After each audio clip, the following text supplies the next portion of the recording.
Assalamualaikum warahmatullahi wabarakatuh. Kembali lagi ke English Class by Mr. Utama ya. Untuk pertemuan kali ini, kelas 12 SMK yang kita bahas adalah writing a report. Nah, di sini report ini bukan report teks yang sudah kita pelajari di kelas 11, yaitu mendeskripsikan sesuatu, bukan. Jadi report di sini adalah sebuah laporan. Jadi untuk materi kelas 12 writing a report maksudnya adalah menulis laporan dalam bahasa Inggris. Seperti itu. Jadi jangan salah ya. Jangan salah tangkap ketika materi writing a report itu maksudnya adalah membuat report teks, bukan, tapi membuat sebuah laporan dalam bahasa Inggris. Kemudian next, untuk pertemuan kali ini yang akan kita bahas adalah structure dari reportnya. Yang pertama ada title, ada table of content, kemudian ada abstract or executive summary, kemudian ada introduction or background, kemudian ada main body of report or discussion, ada conclusion and recommendation, references and appendix. Oke, kita yang ke pertama dulu, yaitu title or title page. The title page generally has four main pieces of information. Jadi dalam judul, dalam sebuah laporan bahasa Inggris itu ada 4 bagian ya. Yang pertama, the title of report. Jadi judulnya sendiri, judul dari laporan tersebut. Kemudian name of person or organization receiving the report. Jadi nama orang atau organisasi yang menerima laporan tersebut. Kemudian ada juga name of person or organization who authored the report. Nama orang atau organisasi yang menulis laporan tersebut. Dan kemudian yang terakhir ada date of the report. Jadi date the report was submitted. Tanggal di mana laporan tersebut dikumpulkan. Kemudian ini ada contohnya ya untuk judul. Di sini contohnya adalah judulnya The Most Likeable Gadget in Our City. Gadget yang paling disukai di kota kami, itu judul ya, maksudnya title-nya. Kemudian for Miss Atmaja kelas 2, teacher SMK 2 Pangkep, itu adalah name of person receiving the report, nama orang yang menerima.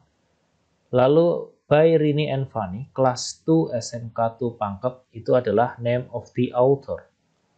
Name of the author atau nama dari penulisnya. Kemudian August 5th 2020, tanggal 5 Agustus 2020 adalah date of report was submitted. Jadi tanggal di mana laporan tersebut dikumpulkan. Nanti kalau kalian membuat laporan dalam bahasa Inggris, format untuk judulnya seperti ini ya. Jadi ada judulnya sendiri, terus ada nama kepada siapa, terus nama penulisnya, dan tanggal dikumpulkannya. Kemudian setelah title ada table of content. Table of content is a table of information located in the report. Each item in the contents should have a corresponding page number that shown where the section begins only. Jadi ini kalian sudah paham ya, table of content itu daftar isi. Jadi dalam sebuah makalah, laporan makalah itu harus ada daftar isinya. Jadi nanti kalian harus ngasih halamannya nih, judul di halaman berapa, terus abstrak di halaman berapa, isinya di halaman berapa, terus konklusinya di halaman berapa, dan lain-lain. Jadi setiap bagian dalam report atau laporan itu harus ada halamannya. Nah, kemudian abstract or executive summary. The summary contains a summarized version of entire report, including any conclusion or recommendation. Executive summary might be omitted in short report. Jadi abstrak atau executive summary itu intinya adalah ringkasan dari laporan yang kalian buat. Nah, ringkasan ini sudah termasuk konklusi atau kesimpulan dan rekomendasi atau sarannya. Jadi inti dari atau ringkasan dari makalah yang kalian buat itu namanya abstrak.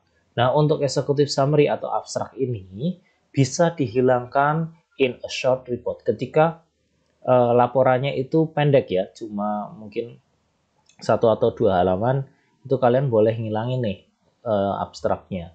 Terus for vocational students, the executive summary of a short report may contain only 1 or 2 lines. Jadi bisa juga dihilangkan atau bisa juga kalian pakai 1 atau 2 kalimat. Contohnya seperti ini. This report was intended to find new opportunities for facilities in our school. Jadi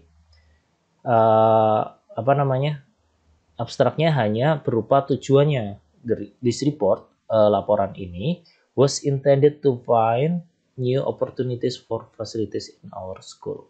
Jadi, laporan ini ditujukan untuk mencari atau menemukan opportunity baru untuk fasilitas di sekolah kami. Jadi, intinya kalau abstrak itu adalah ringkasan atau summary dari laporan yang kalian buat. Bisa dihilangkan untuk short report, untuk yang laporan pendek itu bisa dihilangkan ataupun bisa kalian tulis hanya 1 atau 2 kalimat saja. Kemudian kita ke nextnya, ada introduction or background. Introduction provides context so that the reader understand what is in the report. It explains the aim and the scope of the report. The purpose of the introduction is to describe why the report was written, what problem the report was meant to address, or the situation that led to the report being produced. Nah, untuk introduction atau background, itu intinya adalah latar belakang. Latar belakang apa yang mendasari kalian menulis sebuah laporan. Biasanya introduction atau background itu biasanya ya, bukan semuanya.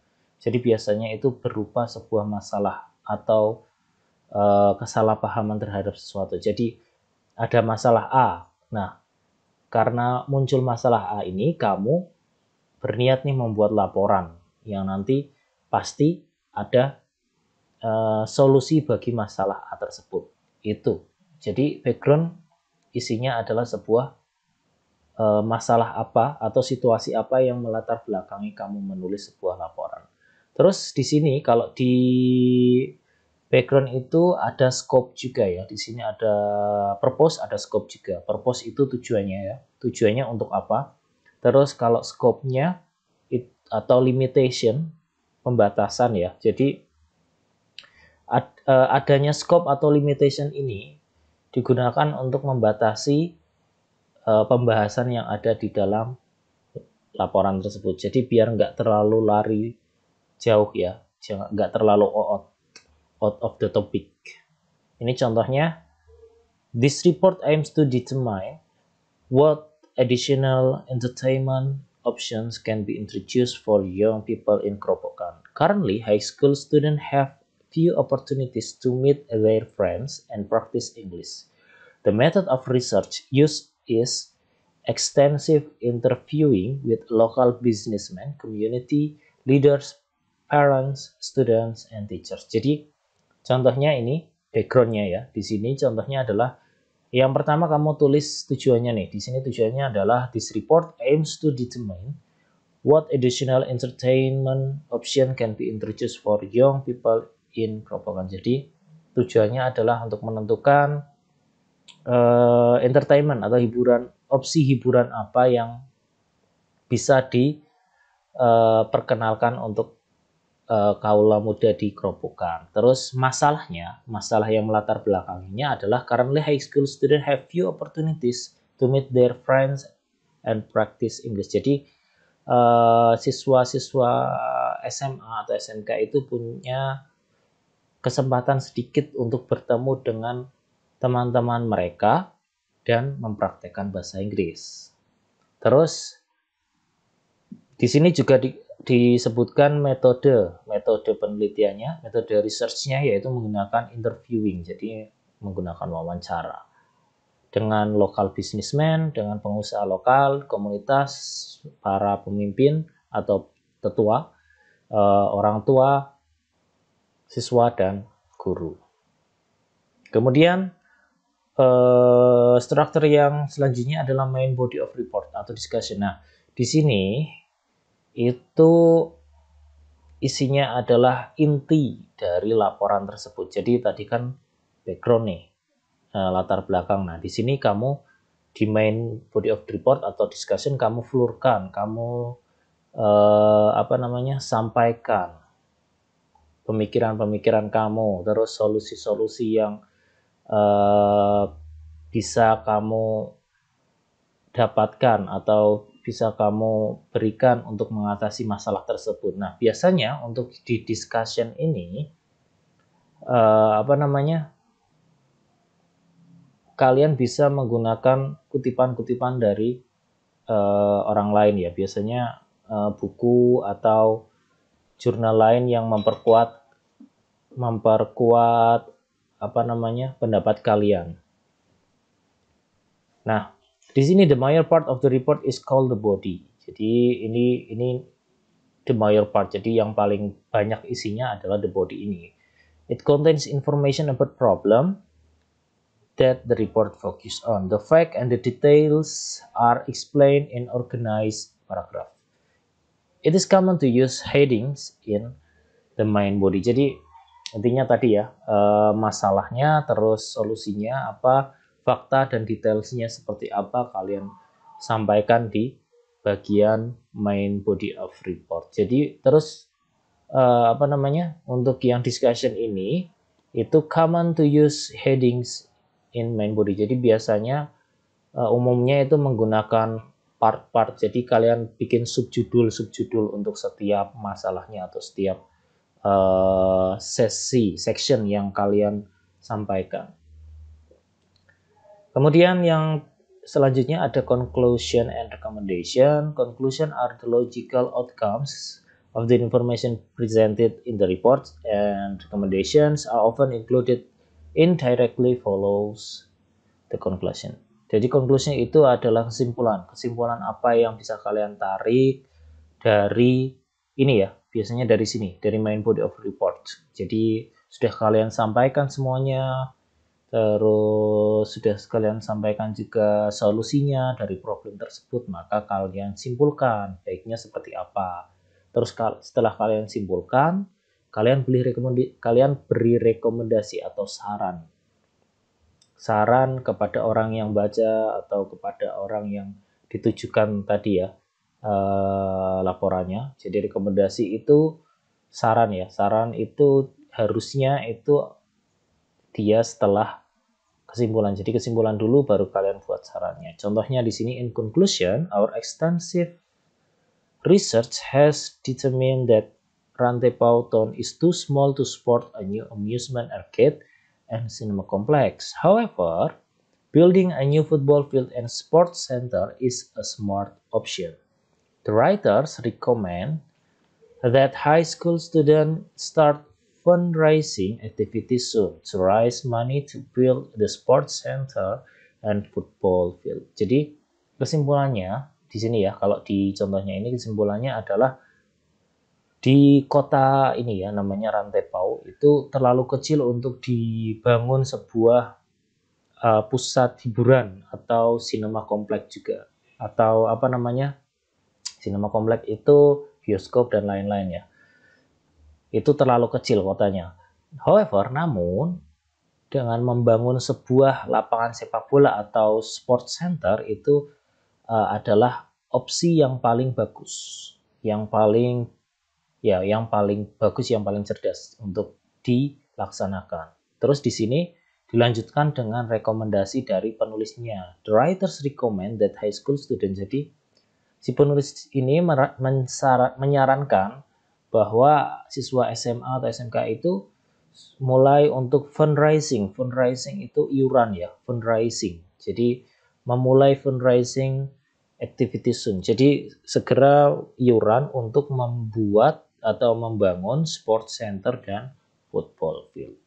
Itu untuk konklusi dan rekomendasi. Jadi untuk kesimpulan dan sarannya. References. The reference section is a list of books, journals, and other sources of information that were used to compile the report. Jadi untuk bagian references ini kalau dalam bahasa Indonesia itu namanya daftar pustaka.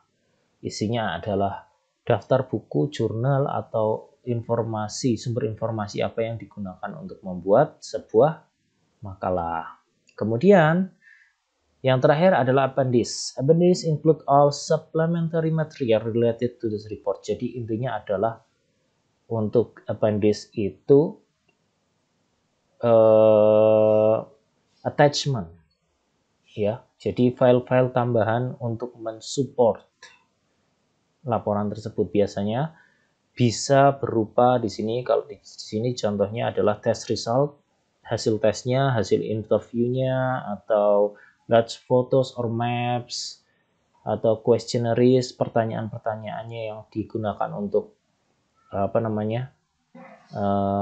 interview tadi, atau dan other research information atau informasi penelitian lain. Jadi kayak lampiran gitu, lampiran-lampiran untuk memperkuat laporan yang sudah kalian buat. Nah, ini untuk section atau structure dari report sudah jelas ya, sudah saya sampaikan. Untuk tugasnya bisa kalian download di Edmodo teksnya dalam bentuk Word di situ, atau saya sertakan linknya di bawah ya. Nanti kalian bisa di-download juga di bawah atau di Edmodo. Tugasnya adalah di situ ada teks ya, ada teks laporan, dan di bawahnya itu ada tabel, ada tabel. Nanti kalian checklist aja apakah laporan tersebut sudah ada title-nya, apakah ada background-nya, apakah ada main body, apakah ada konklusi dan rekomendasi, apakah ada references dan appendix. Kalian centang aja, terus kalian tulis nih, yang title kalau ada yang mana, kalau main body kalau ada bagian mana, kalimat mana sampai mana, seperti itu. Untuk tugasnya seperti itu ya. Nanti untuk deadline-nya nanti akan saya tulis sesuai dengan yang di Edmodo. Oke. Terima kasih untuk perhatiannya, and see you next week. Wassalamualaikum warahmatullahi wabarakatuh.